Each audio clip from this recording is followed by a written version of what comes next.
Welcome back to ZERA. Today, I am honored to have with me a very special guest and a dear friend in the person of Miss Mandisa Thomas. And to give you a little bit about Mandisa, she's so well known. She got her own Wikipedia. She has her own Wikipedia, and so I'm like, I don't need to search her, but I did. So she's the founder of the Black Non-Believers Incorporated. They have several chapters across this country. She's well known for her engagement and activism in the Black community through the lens of non-believers. And not only does she engage that, but she's got a plethora of awards. She's been on a plethora of outlets um, with this particular platform of liberation, if I can say that, through non-belief. And now I know some of y'all probably went, why does preacher got this person on his show? This is contrary to what he's supposed to be doing. No, it's not the first time. We've had the conversation 9 years ago. She's been on my show 9 years ago. I was fortunate and honored to be able to speak at their fifth anniversary. Uh, and I tell you, it was a wonderful, enlightening event, and I made some great friends from it. And I've been honored to follow her progress over the years that we've been uh, associated, acquainted, or whatever you want to call it. But I am so grateful to have on the show Miss Mandisa Thomas. Hey Lorenzo, thank you once again for having me. Like you said, it has been a long time, and I am especially appreciative of how our friendship and connection has grown over the years. It has truly helped me in my personal growth. You have been helpful to me, and I'm really glad that we were able to, really grow from our initial meeting and our initial discussions.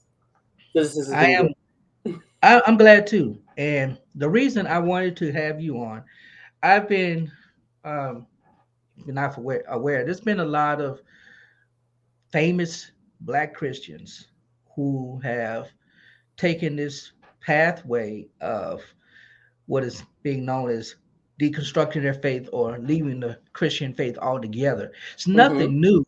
It's just that it's becoming more prominent. And I got some stats and stuff we'll talk about later. But I want to bring you into this conversation because you deal directly with those persons who are experiencing that. So before we get further down the line, tell my listeners about your organization, how it came about, and what's the purpose of it.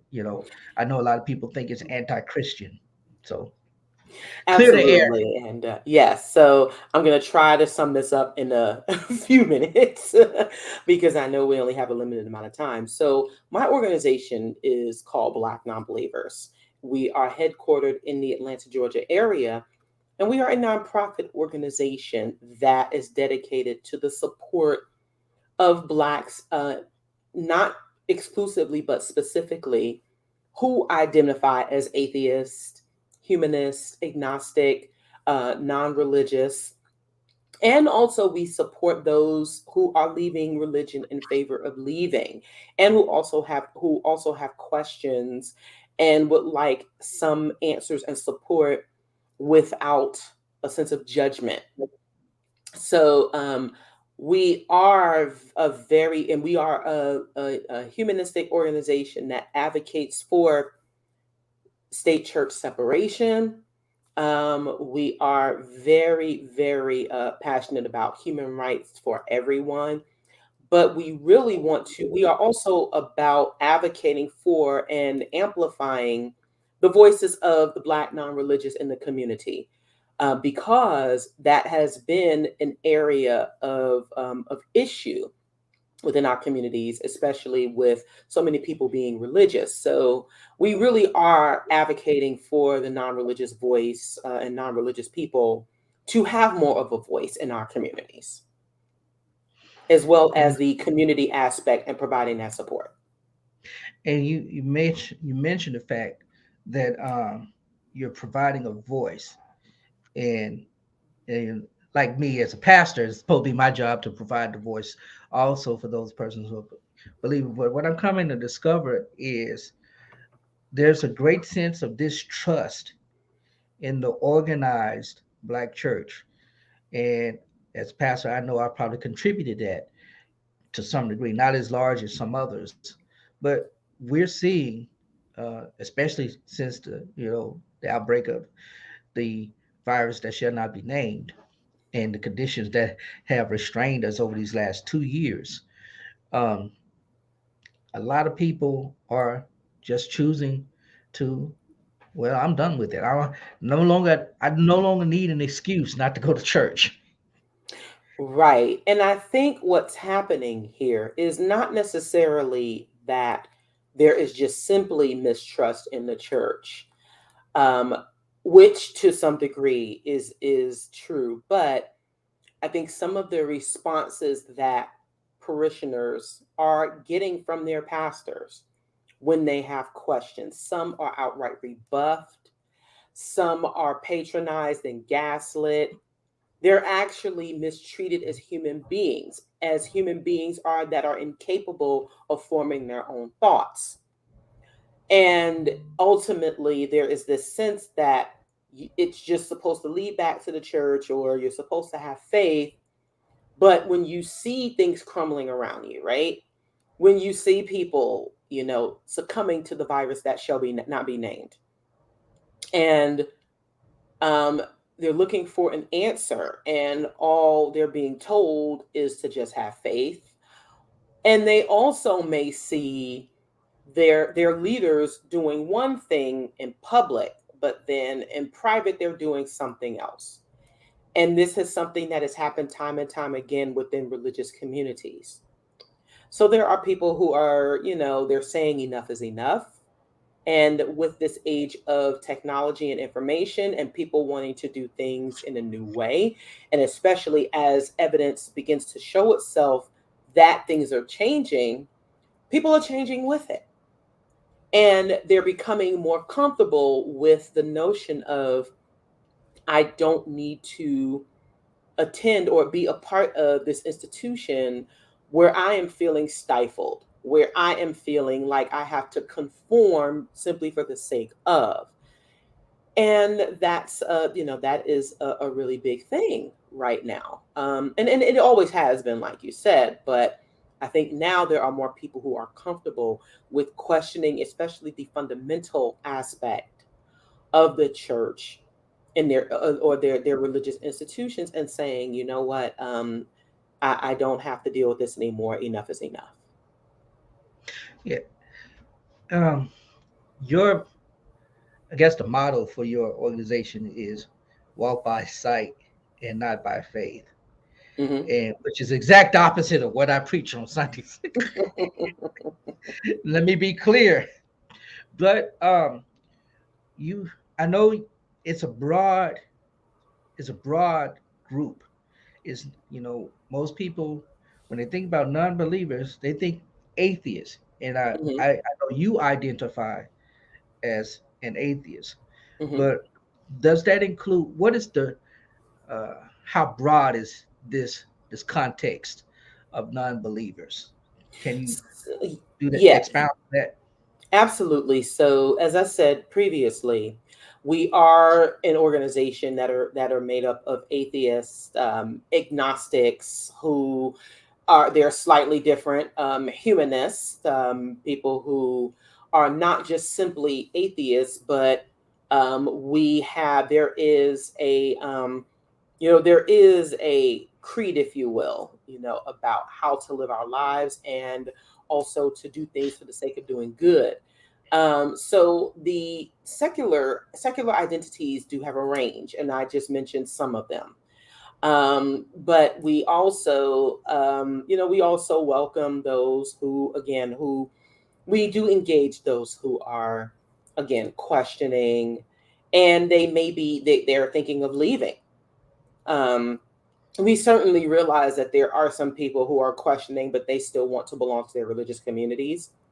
We completely understand that. But for those who are not just necessarily done with the church, they've done critical examinations and put in some educational and went and verified and learned more on their own, so that they are firmly non-believers. This is a space where we can, convene, strategize, socialize, and what have you.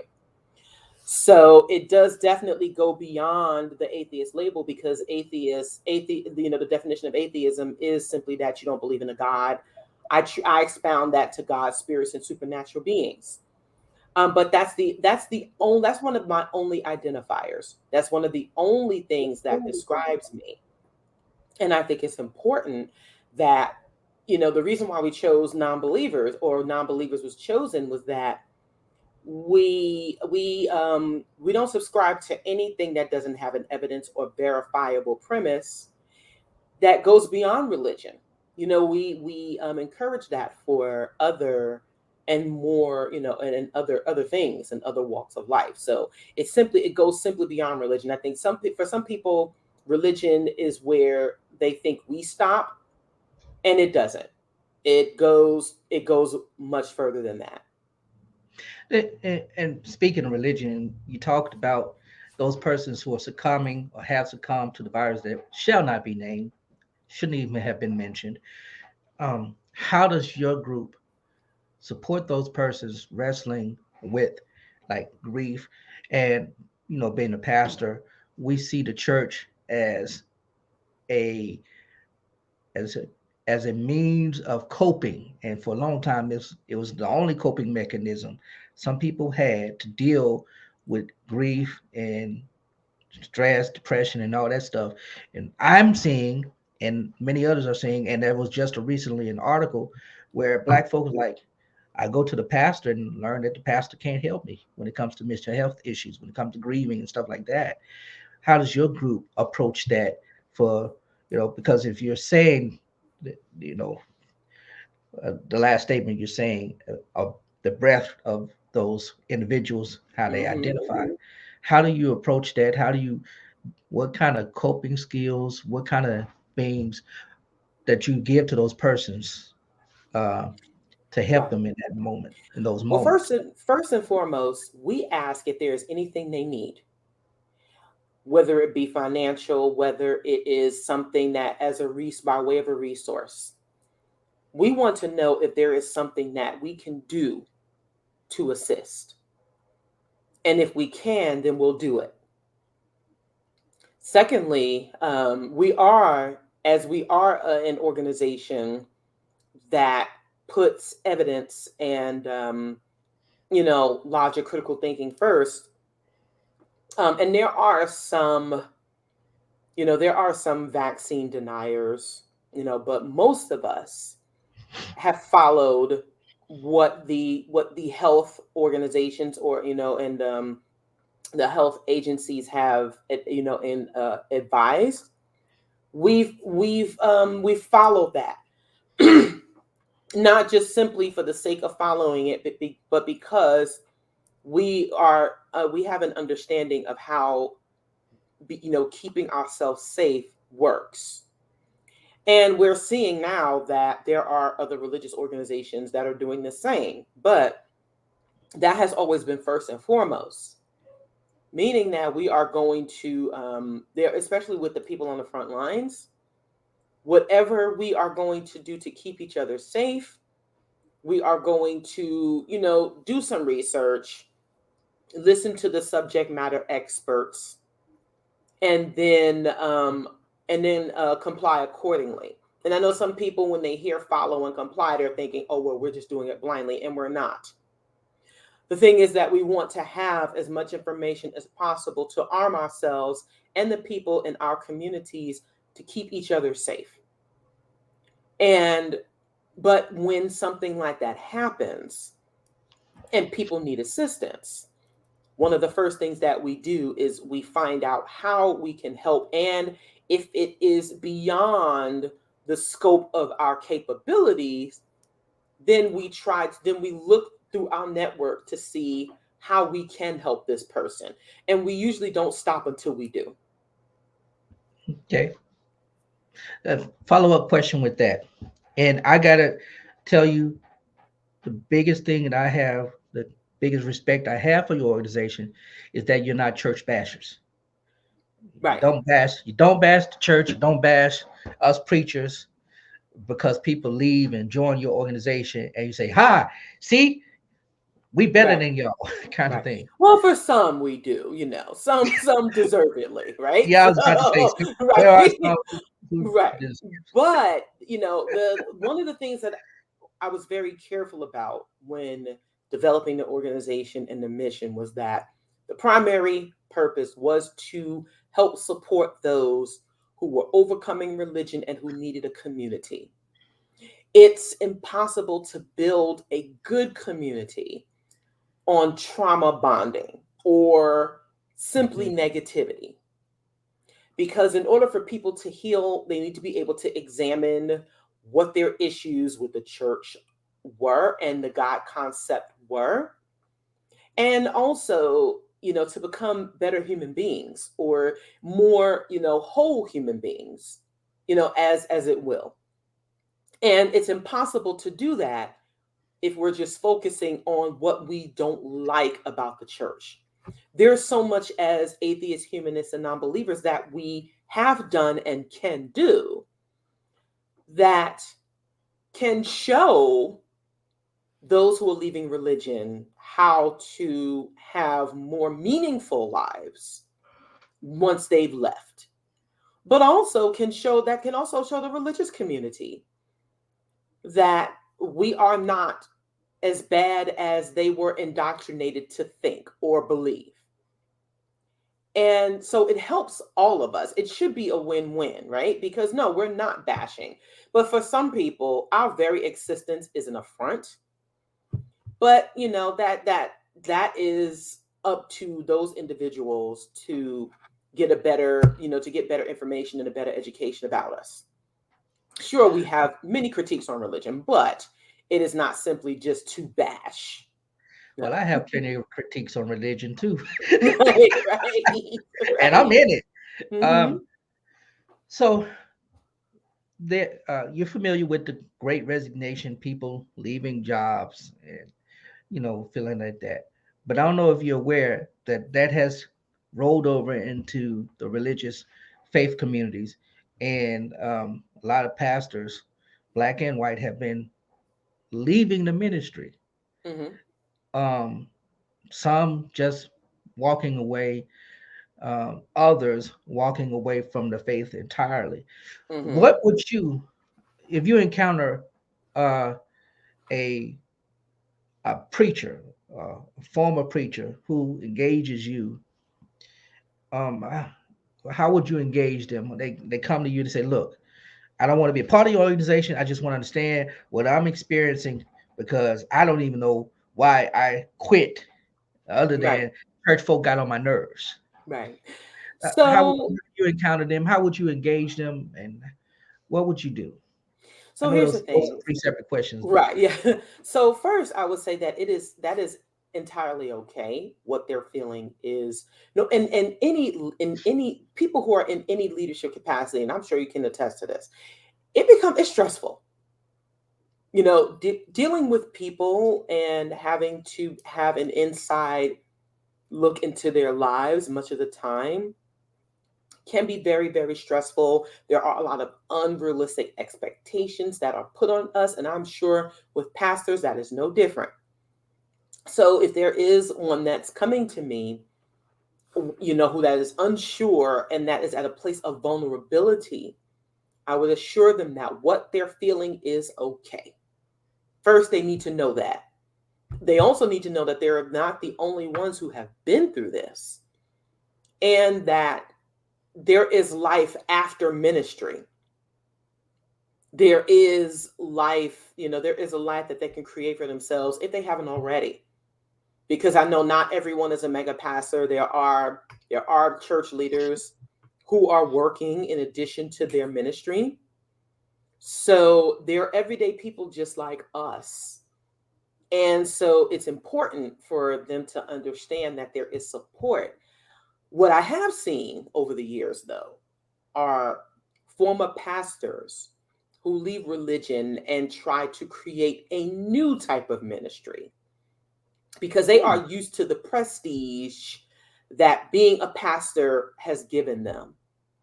And so now they want to try to evangelize on the other side. And that isn't always the most productive way to go, because ultimately you're still married, if you will, you're still so entangled, if you will, with your former institution, and that is internal work that has to be done. There are some pastors that may need to go to therapy to overcome this, Hmm.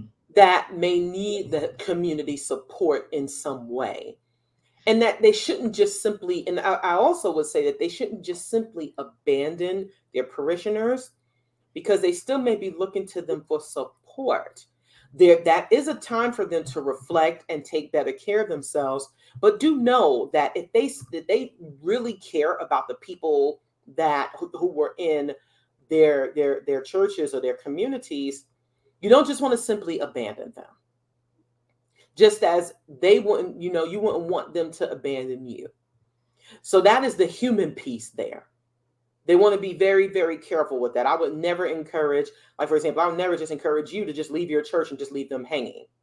That would be unfair to you and them. Mm-hmm. So those are the things that I would suggest for many people in ministry or in leadership who are looking, and it's okay to feel that frustration and anger, but how they channel it does make a difference. I agree with you, and you'd be surprised how many probably are wrestling with that. They can't come to me, and Mm-hmm.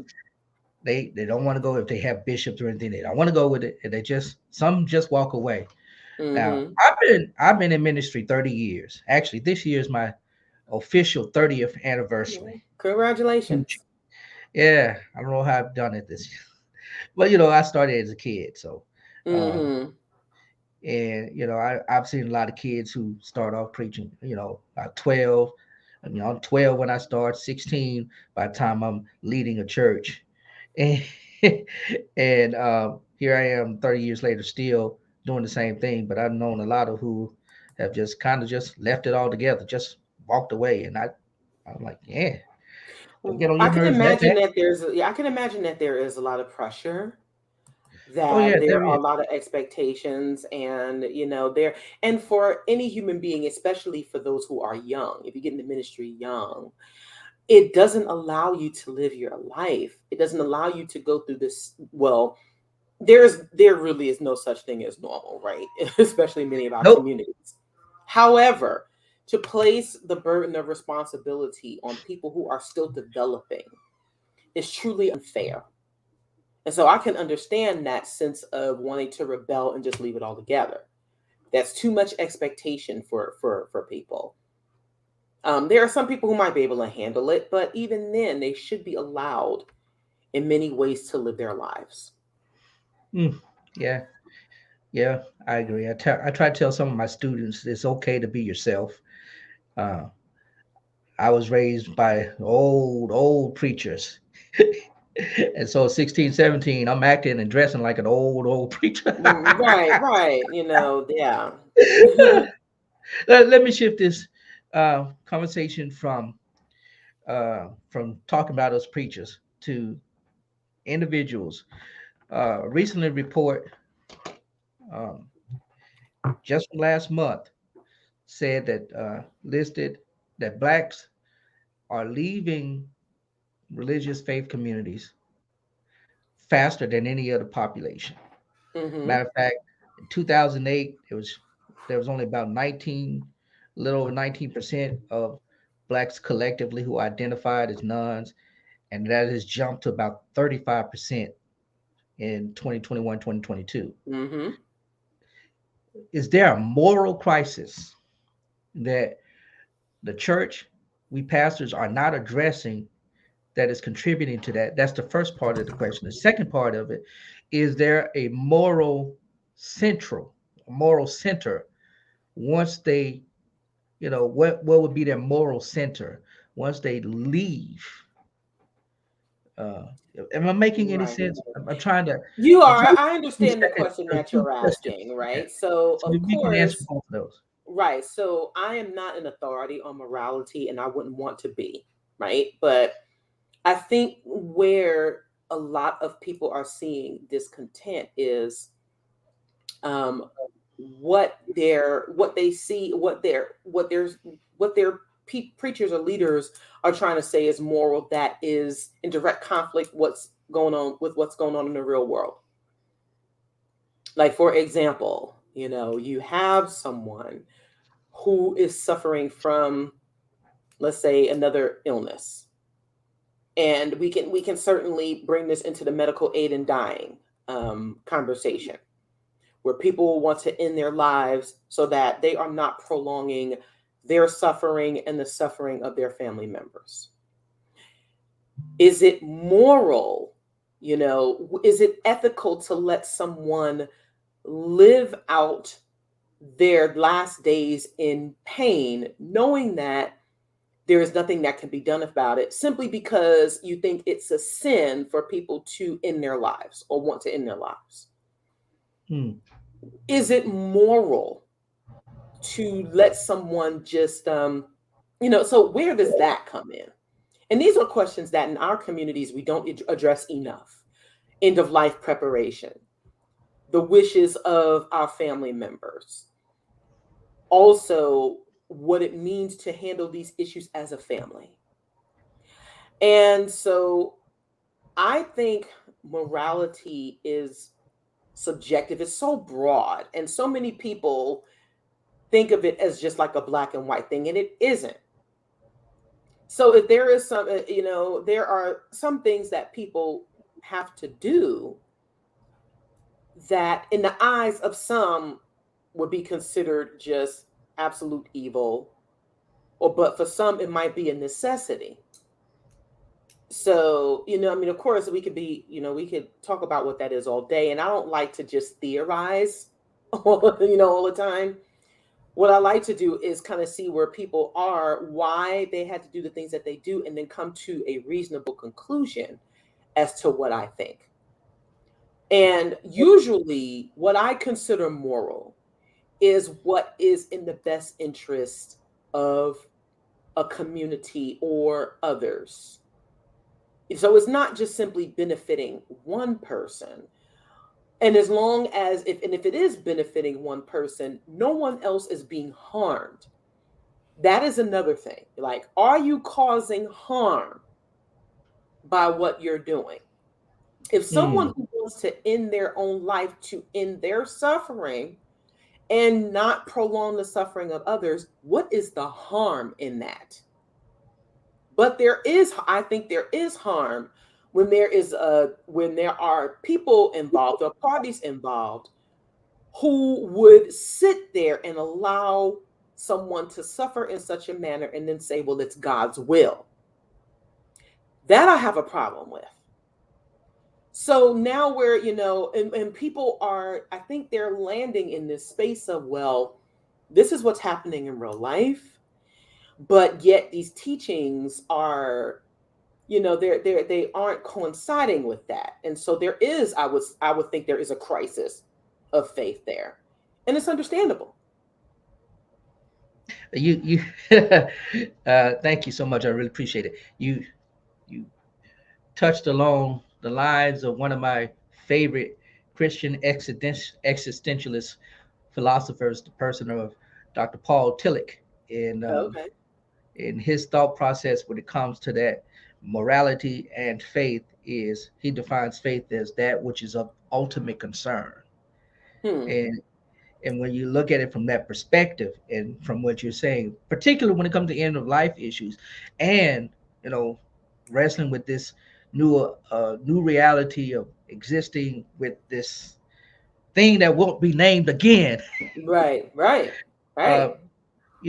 we're existing this. What the question is, what is our ultimate concern? For me as a pastor, my ultimate concern is ensuring that those persons who are part of my care have that sense of comfort and closure, Mm-hmm. even if it, even if it seems like death is imminent. Well, they got that sense of comfort and closure. But I don't want them to just be, oh, I'm going on the great by and by over yonder in Right. glory land. Right. I mean, I want to give them that sense of hope, but I just don't want them to leave there, stay there. I want them to still kind of realize, hey, yeah, you might be gone tomorrow, but enjoy life today. And how can you Yeah, do that? absolutely. Right. And And I don't believe the scriptures prohibit that. But I know people can find the scripture to justify anything right about now. You're absolutely right. And that is one of the fundamental issues that we as atheists and with our organization have, and especially seeing the people who come out of that and they are still dealing with trauma, frustration, and pain from it. So we certainly understand, we know firsthand what that is like for many people who leave. Yeah, I got you. All right, so we've come to the end of this wonderful interview. There's so much more I think we could have covered, but we just don't have the Absolutely. time to do it. And I appreciate you again for accepting the invitation all these years later to come back. And Yes. I, and I'm grateful. I'm grateful for the work that you do, even though I know there's a lot of people who say it was contrary to what you do, Dr. Neal. Yeah, it is, but sometimes contrary is balance. I Right. get. And there are a lot of things that we agree on that that people may not realize. And I think this is a part of what the communities need to understand. Yeah, I want our Black community collectively, as diverse as we are, to Hmm. still have that sense of liberation and empowerment. Absolutely. Yeah. And I believe, looking across the spectrum of our existence is the only way we'll do that, because we still waiting on some savior, messiah, black or white. It ain't gonna happen anytime soon. Right. Absolutely. So I really appreciate it. Before we go off, tell people how they can connect with you, um, how they can, if they have any questions, how they can follow up with you, and if you have any articles or anything or a book you might want to share. Oh, I'm Well, sorry. Lorenzo, that is a work in progress right now. We can certainly talk about that when we when that happens. But Yes, for sir. those who are, I am all over social media. You can find me on Instagram at Mandisa0904, Twitter at Mandy0904, and you can also reach me. You can look, find Black non-believers all over social media and the internet. Our website is blacknonbelievers.org. We are on Instagram at B Nonbelievers Inc., Twitter at B Nonbelievers, the B and the N are capitalized. And we're also on YouTube. We have a YouTube channel, Black Nonbelievers Inc. So please check it out if you are interested. Thanks so much. And everybody watching, again, this is not me endorsing or anything like this. I just want to simply have a conversation. Those persons who may be questioning, wrestling with the decision about leaving your faith, whatever. I just wanted to make sure that you, as you are going through this, you have some way of understanding what you're experiencing. And if you come to the conclusion, whatever you come to, that their space is available for you. Yes. That's all. Not endorsing. But anyway, thank you so much. Listen, those you watch on YouTube, please like and subscribe. Hit the bell for notifications. I need subs. Did I did a good plug for that? Yeah. But anyway, thank you so much. Appreciate you, and we'll see you again next time. All right. Thank you, Lorenzo. Bye bye.